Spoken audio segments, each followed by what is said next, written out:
Sebuah video di media sosial ramai jadi sorotan.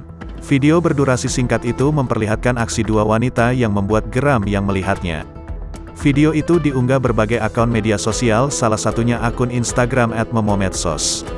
Aksinya seolah tak menunjukkan rasa peduli terhadap lingkungan. Tak pelak, keduanya banjir hujatan warganet. Aksi dua wanita yang terekam dalam sebuah video membuat geram publik. Pada video yang beredar, keduanya terlihat buang sampah di sungai. Awalnya dua wanita itu berhenti di pinggir jembatan.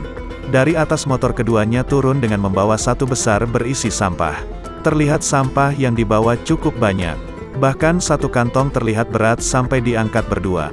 Kemudian dengan seenaknya dua wanita itu membuang ke sungai.